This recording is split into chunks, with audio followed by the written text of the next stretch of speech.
I'm joined by former Newcastle Jets and Perth Glory goalkeeper Neil Young, who's the goalkeeper coach for Melbourne City in the A-League. Thanks for joining me, Neil. Not a problem. It's good to be here. You played in the State League, what is now the NPL, for many years. Then in 2009, you signed for Newcastle Jets. How did that move come about, and how would you describe the difference in the playing level? Well, when I was in Perth playing in the NPL, which is obviously the old, I think it's the NPL, so State Premier League there now, I kind of got stale, and I had 300 games. I think that was enough with playing for one club. Got an opportunity to come over here to Melbourne Knights, and then while I came over here, I also got the opportunity to go and trial at Newcastle Jets. That opportunity just came about by luck, really, more than anything else, I'd say. I've been trying for years to get a chance. It didn't come around for some reason, but it did. And I got the opportunity, and I sort of grasped it with both hands. At that time, I was married with 2 kids, and I just up and left them and took a gamble, basically. Took a chance. And kind of the rest is history, I guess. I just sort of stepped into it and sort of enjoyed it, kept going. The difference for me with the step up is kind of the rigors on your body every day. It's enjoyable. It's an enjoyable job to go and do, but it's like tiring, and there's a lot of stress, a lot of physical or mental stress, as well as physical stress on your body. The playing wise, I've always said there's no real difference of playing at the level. It's just, to be fair, it's more to do with attitude of the players, like the sacrifices that you make. So if you talk of England and places like that, the conference, some of the players that play in the conference are as skillful as the ones that play in the Premier League, and people think it's funny when I say that, but the ones in the Premier League sacrifice so much more to get to where they got, and then the skills and the speed of the game become better. Same as here in Australia. I think there's a lot of NPL players that are good enough to play in the A-League, but maybe they don't sacrifice the weekend out with their mates, or the partying on the weekend, or things like that. And then that's the difference about making that next level, the step to the next level. That's how I consider it. Do you feel like if there was a competition like what we have now with the FFA Cup back, in the mid-2000s, that you would have got the chance earlier to be seen by an A-League club? I had opportunities around about that time, about 2000, to go at clubs. Difference was, I think I had a reputation of being an aggressive player, and some people didn't like that, and I think that's what held me back. But I think you're right. If the FFA Cup was around back then when I was playing there, I think I would have got maybe more of an opportunity to show my stuff at different clubs, I suppose, and maybe step up there. And then, FFA Cup is a really good opportunity, I think, for a lot of NPL players to show their stuff. If I show an example, we played Brisbane Strikers last year in the FFA Cup. I think we won 4-1 up there at Brisbane, but their goalkeeper at the time, his name's Bon Scott. And at the time, he was probably one of the best goalkeepers in the NPL going around, and he played a few A-League teams, and he really done well. And since then, we brought him into trial here at Melbourne City. He comes and he's now playing, I think, for Avondale here in Melbourne. But he gets the opportunity to come and train with us because he has the ability. We just don't have room to sign him or anything like that. But there's one that got the opportunity because of what he did in the FFA Cup. So, do you feel like a second division could realistically work in Australia? I know there's been a lot of talk about it lately. I think it could work. The only real issues I see with it is the financial burden on it, because you look at a lot of NPL clubs and there's a lot of expense to get teams around Australia, and then it's not just to play in your games and chucking them on a plane and get them to a game. You've got hotel costs, you've got everything else that go into that. So I think it could work, but at the moment I don't think it will, because we at the A-League is not struggling with finances, but you think the A-League's been around for 15 years, 20 years now, and we still haven't got the finances right. So I think the second league would have the same sort of difficulties, but starting from a lower base. So yeah, for me, maybe a bit more time, but I think it's a good idea. I think we need something like that in Australia. So. I know you touched on it just a moment ago, but why exactly do you think so many players struggle going from the NPL up to the A-League? The biggest The biggest problem, like I said, there's a lot of talent in the NPL around Australia. Like I've been in Perth, Melbourne, Sydney, seen a lot of places. I think the biggest issue for a lot of players in the NPL is the training regime. Like going from 2 to 3 days a week to 5 days a week training takes a lot of stress on your body. And I think the step between NPL and an A League in training times is too big. Like you look at a lot of NPL players, they go to work, they come out, they go train for a couple of hours, and that's their day. I mean, I'm in the office for 12 hours a day, pretty much. And the players, if they go to training at the moment, they're in 5 days a week, at least 5 days a week for, up to 8 hours, with gym, Pilates, all the rest, and the training stuff as well. So there's a lot more goes into our training, I think, than the NPL, and I think that's where the biggest problem is. So looking back on your playing career, what would you say is the biggest highlight? I think the biggest highlight, honestly, was making my debut. I take that as a player, as taking the opportunity to go out there and play and prove to people that said I couldn't do it. I'd say that's one of my biggest highlights. I've been to 2 grand finals, and I've been one as a player, one as a coach, and I've been to an NFFA Cup final. I've won silver in all 3 of them, so I don't know if they're a highlight, but it's a good experience to go to games like that. And I think you have to experience a loss, to know what it feels like, really. But to be honest, the debut, the moment that came was kind of lucky because the goalkeeper got injured in the warm-up at the time. So I just got sort of thrown into it and went and played. I think my first game was against Robbie Fowler when we played for North Queensland at the time. And he didn't score against me. We won 2-0. And that was like my highlight, I suppose, keeping a clean sheet against Robbie Fowler in my debut. So, do you feel like it probably helped you with the nerves? The fact that you didn't really get to prepare for playing it, you were kind of thrown in the deep end? Yeah, 100%. Like I literally walked off the field from finishing the warm up, and the coach turned around and said, "You're starting," and put your kit on and out you go. That was no time to think about it. Just went out and played. At the time, I had some experienced players in that team at Newcastle, and they were really good as well around me. So there was a lot of support from them as well, which was good. So your playing career was almost ended after getting a broken nose turned a bit nasty. Can you talk us through what happened there? There was a game up at Gold Coast. I think it was 2010 or something like that. And Shane Smeltz came through one-on-one with me. I collected the ball and he collected me through the face. And then I think there was some complications with some medication that I was on at the time, and they affected my internal organs, mainly my bowel. Within a couple of months, I had my bowel removed, and then I was basically I was in ICU for 3 months, so it was pretty intense. I went from 88 kilos healthy footballer to around about 60 kilos and struggling to walk. And then that was my injury, and then literally had to learn to walk again. People said to me, "You're going to retire from football and walk away," and part of me wanted to say yes because it was too hard at the time, and then part of me was like, no, I got to prove to people that I can come back and do this again. And I think the coach at the time was Branko Kalina at Newcastle, and he came to the hospital and he said, "Listen, if you want to retire and walk away from the game, that's totally up to you, and we would support your decision." But he also looked at me and he said, "Do you really want to retire?" And I was like, "No, I don't." And at the time, literally, I had, I don't know, probably 100 tubes hanging out of me, and I was in ICU, and I was in a lot of trouble. And maybe it was the drugs talking, but then as soon as I got out of hospital, it was, I got back into training, and I think I had a bag on my stomach at the time, and I had to learn to run, learn to walk, back into training, and then everyone again was really supportive of me trying to do that. And then I got another contract after that, so I sort of proved to myself and proved to everybody that you can come back from those sort of things.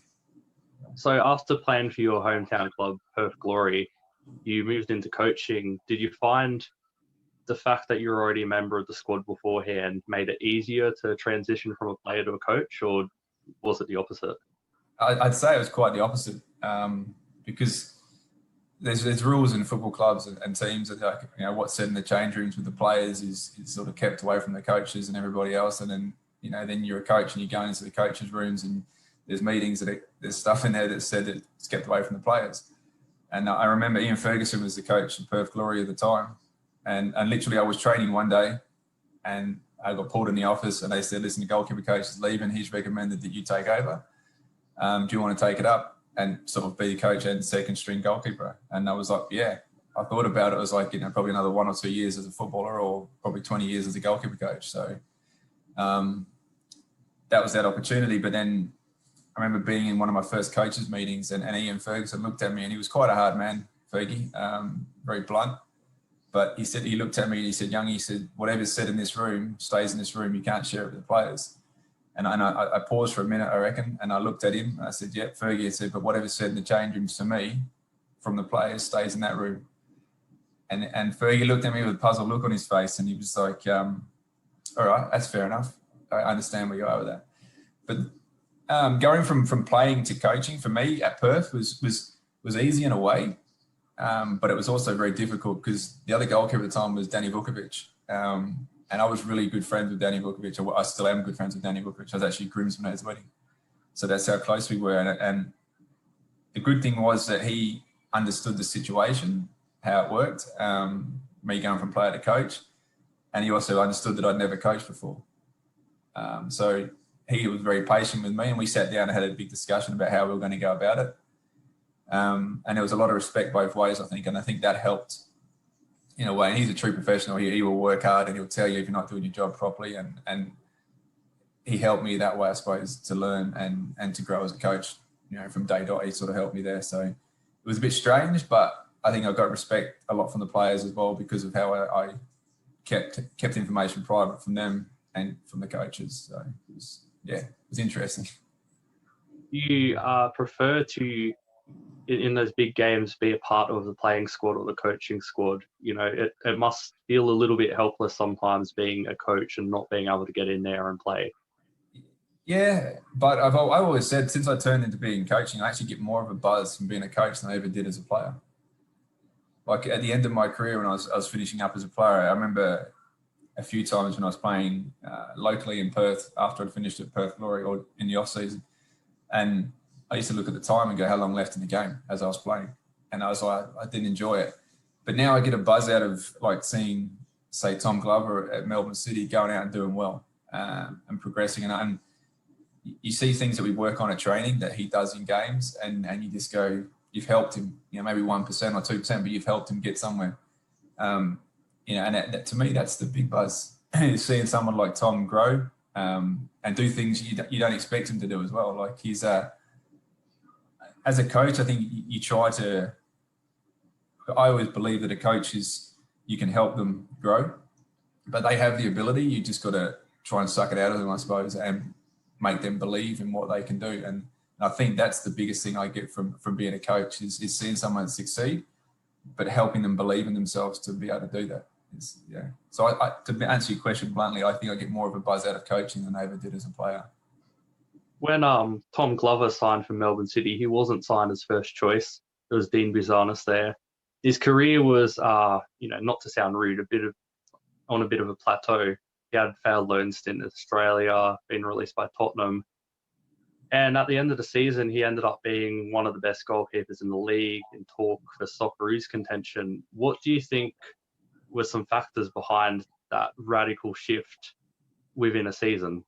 You mean besides me? No, I'm kidding. Sorry. No, and I don't take any credit for what he does. But for me, Tom came to us because at the time we needed a goalkeeper.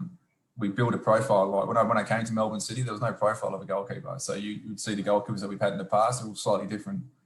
Now you'll start to see a profile of a goalkeeper coming through that is a certain type of goalkeeper. And Tom sort of fitted that profile. So when he came in, he was always like probably intended to be a first team keeper, but in a couple of years. But credit to Tom.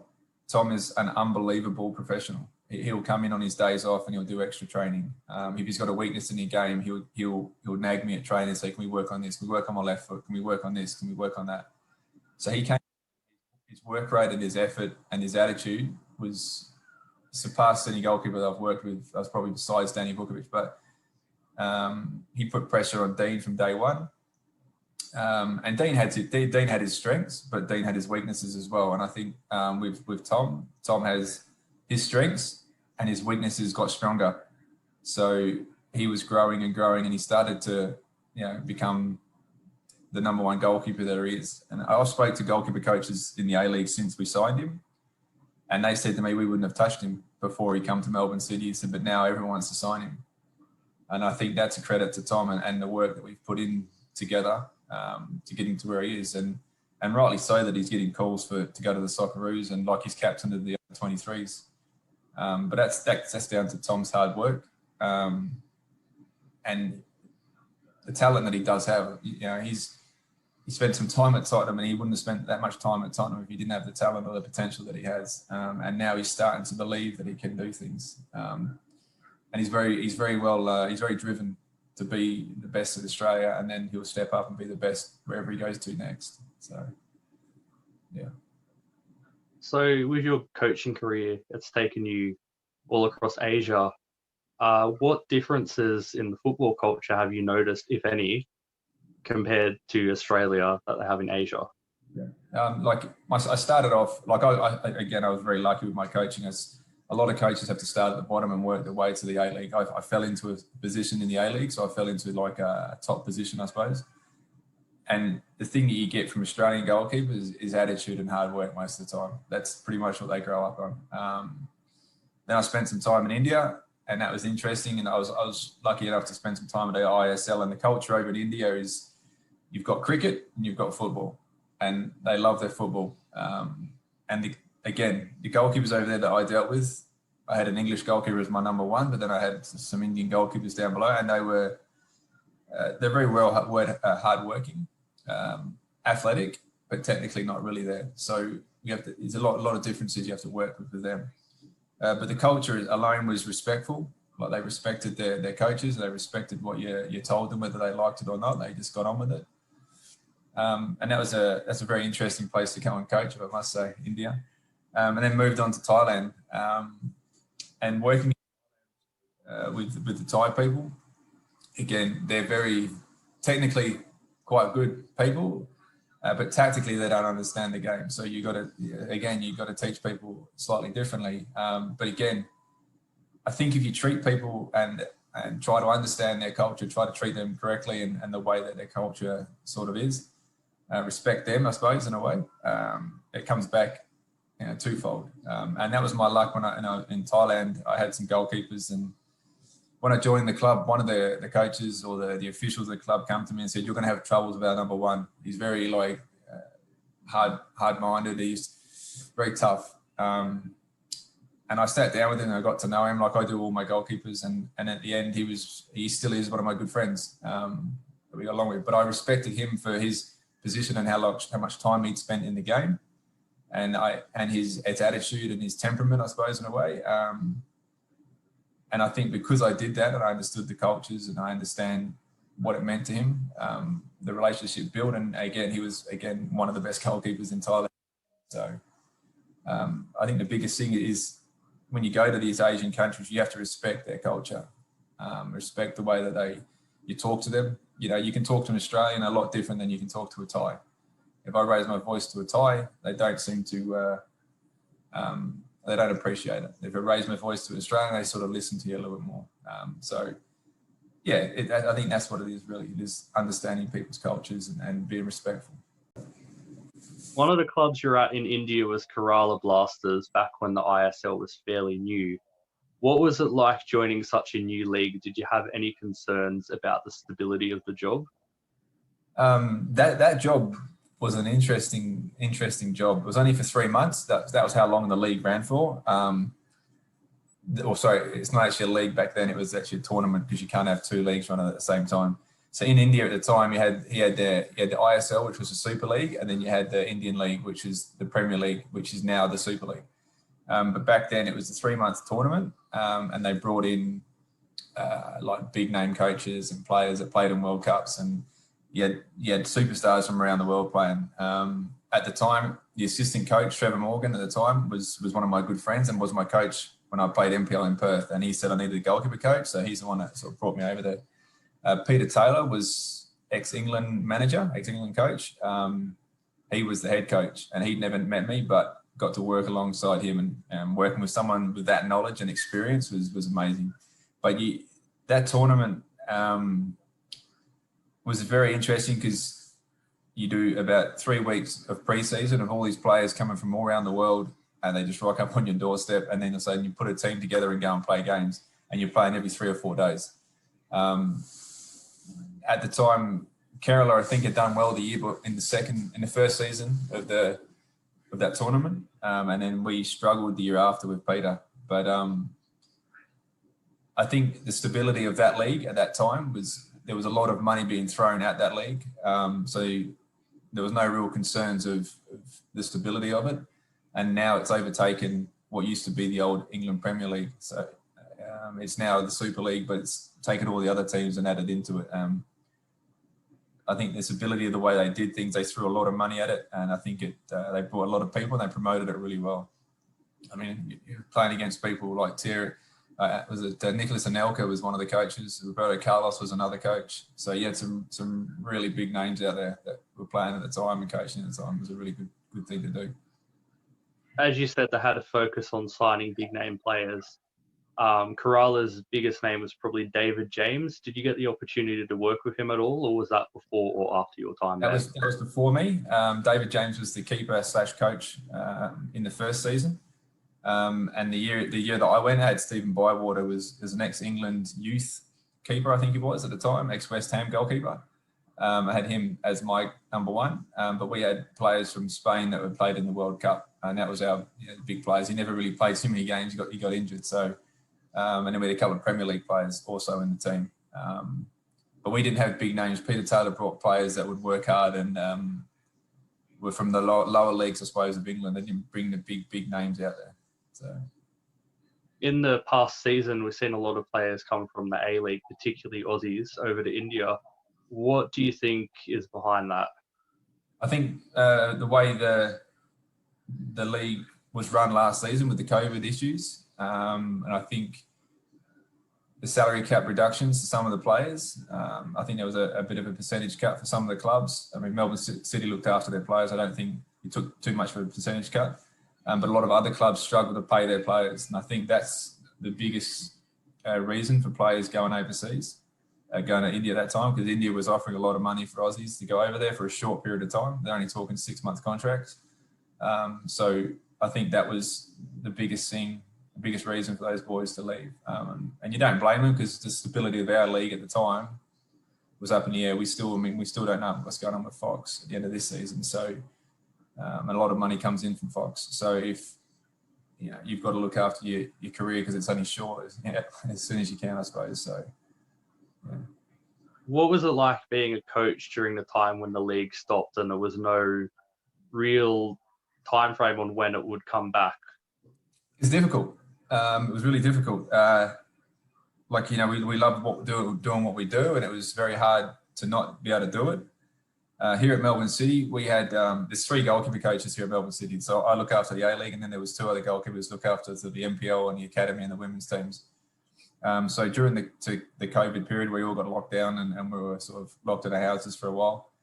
We actually got on Zoom calls like this, and we did our own sort of coaching talks, I suppose, amongst ourselves, us 3 goalkeeper coaches, and we built something at the club,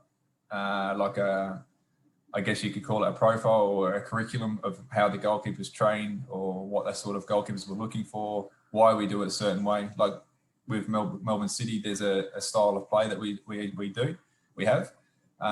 With the goalkeepers, there's a style of goalkeeper that we want. So if you look at Manchester City, you see Edison, and that's the style and profile of a goalkeeper that they have. Now we would like to have Edison, but we can't afford an Edison. So our profile is slightly different, but it runs along the same path as sort of Manchester's. But in that COVID period, we built, I think at the moment it's up to about 160, 170 slides presentation basically of what our goalkeepers do day in, day out, and what we look for in goalkeepers, from scouting to training to profiles of got people. So it was tough in that period, but it was also pretty productive for us as well, because we got to sit down and do things that we probably wouldn't have had time to do normally. So, do you feel like the whole experience has made you a better coach overall? I think mentally it made me a bit tougher. It was a bit of a struggle. The period we went into the hub was very hard. That was very tough. But yeah, I don't ever look at anything. I don't ever say it's a bad experience. Like, you know, you go on loan at clubs, you go trials at clubs, and people say, oh, that was a bad experience until you make it. No, it's an experience. So with COVID happening, it wasn't a bad experience. It's an experience. You learn from it, you take the good from it, and you leave the bad behind. So I think hopefully it made me a better coach. It definitely gave me time to think about what I do and how I do things. And I got to look at a computer for a lot longer than I normally do. I don't like doing that. So I've got to sit down and study like how different goalkeeper coaches train around the world through, you know, YouTube and other videos like that. Always open to learning and looking at new ideas, I suppose. So I guess in a way it did, yeah, it helped me. Yeah. One of Melbourne City's new signings is Sutton, who signed from rivals Melbourne Victory.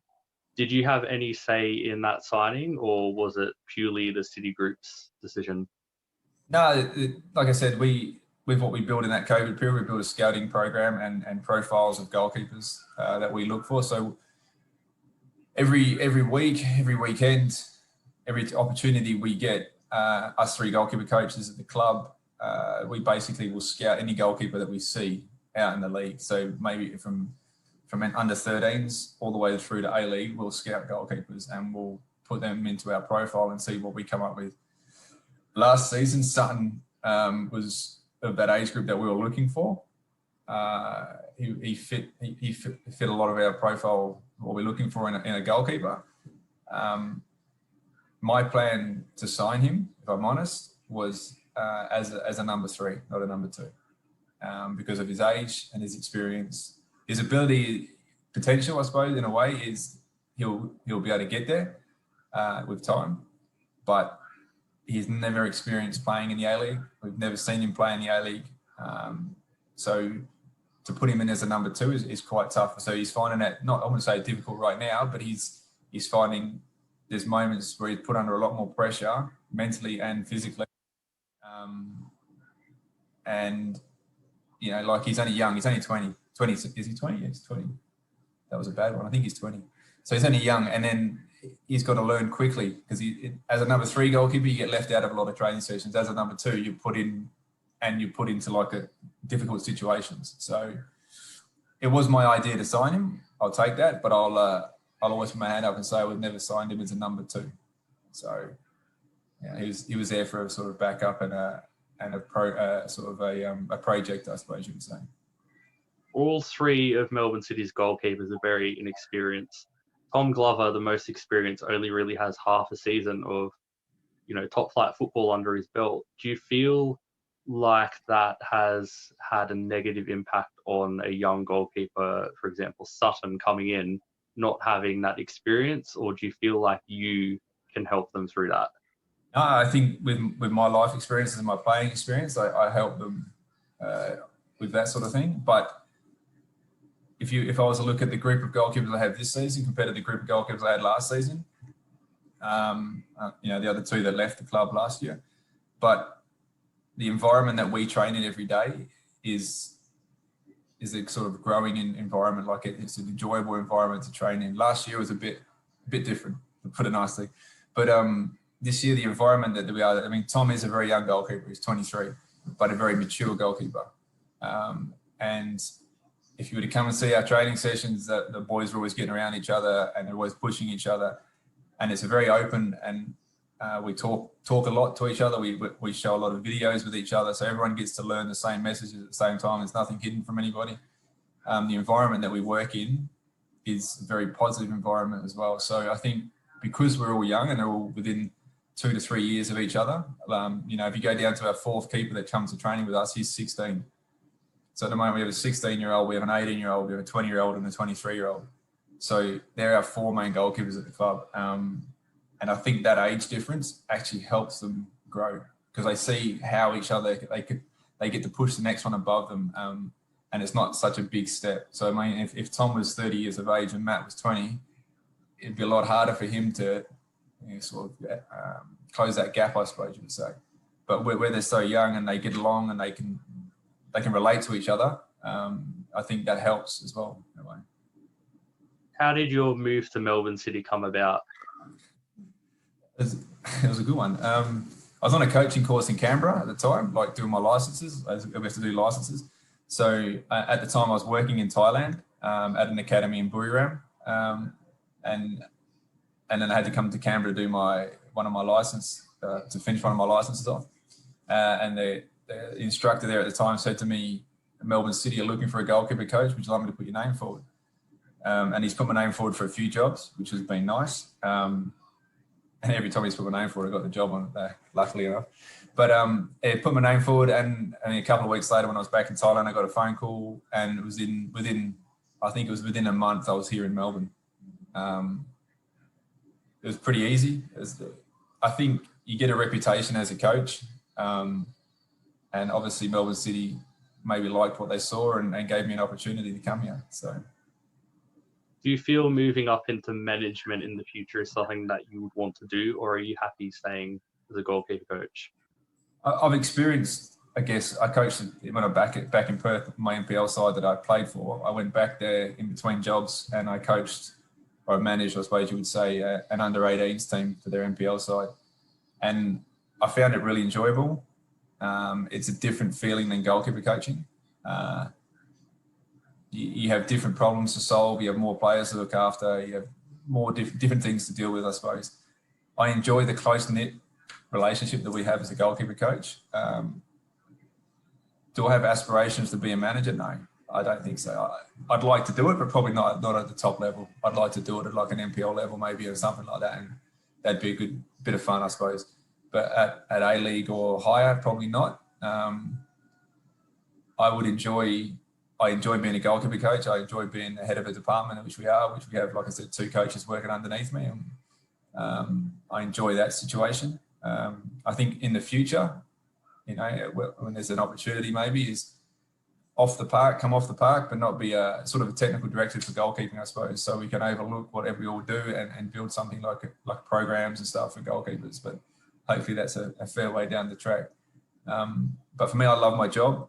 I love coaching at the A-League level. I love coaching professional level. I would love to be given the opportunity to do national team, I suppose. That would be the next step up for me as a goalkeeper coach. And I'd love the opportunity to do that. But as far as management, probably not. There's too many people to look after and too many problems to put out. So. Okay, well, thank you so much for answering my questions and your time tonight.